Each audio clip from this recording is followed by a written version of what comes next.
নমস্কার সবাইকে, আমি এশা। আশা করছি আপনারা সবাই খুব ভালো আছেন, আমিও খুব ভালো আছি।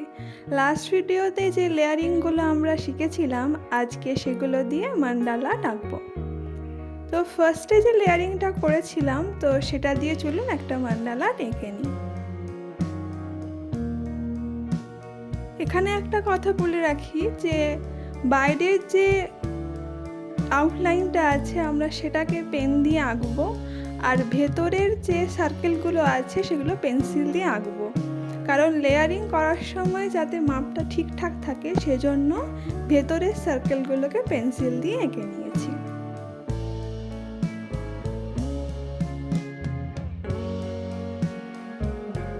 এই মান্ডালা আর্ট সিরিজে আমরা মান্ডালা আর্ট সম্পর্কে অনেক কিছু জেনেছি।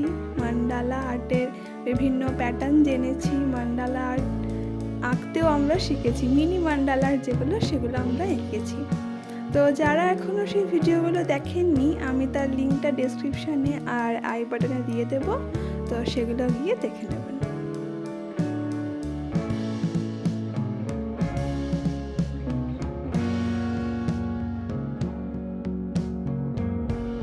আমাদের ফার্স্ট মান্ডালা আর্টটা আঁকা হয়ে গেছে, চলুন তাহলে আরেকটা এঁকে নিই। আমি আগেও ভিডিওতে বলেছি যে ফার্স্টে আমরা যে মিনি মান্ডালা আর্টগুলো আছে আমরা সেগুলো আঁকবো, তারপরে গিয়ে বড় বড় মান্ডালা আর্টগুলো আঁকবো। সেজন্য এখানে আমি ছোট্ট ছোট্ট মিনি মান্ডালা আর্টগুলো আঁকছি। আপনারা অবশ্যই বাড়িতে প্র্যাকটিস করবেন, কারণ প্র্যাকটিস করাটা খুব ইম্পর্টেন্ট, তাহলে হাতটা সেট হবে আর পরবর্তীকালে বড় বড় যে মান্ডালা আর্টগুলো আছে সেগুলো আঁকতে কোনো সমস্যা হবে না।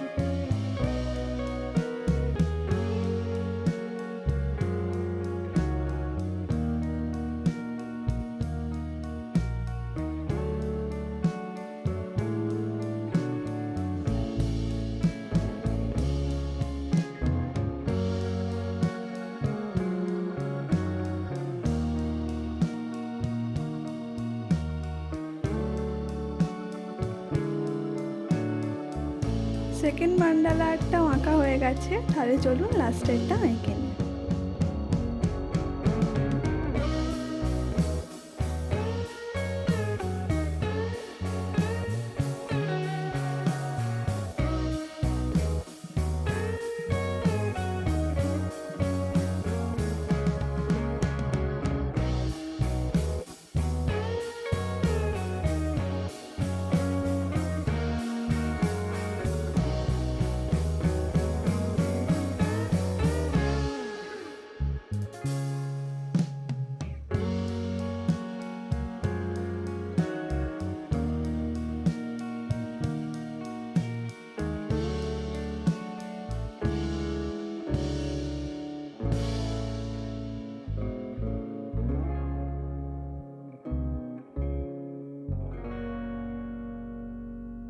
আজকে এই পর্যন্তই রইল।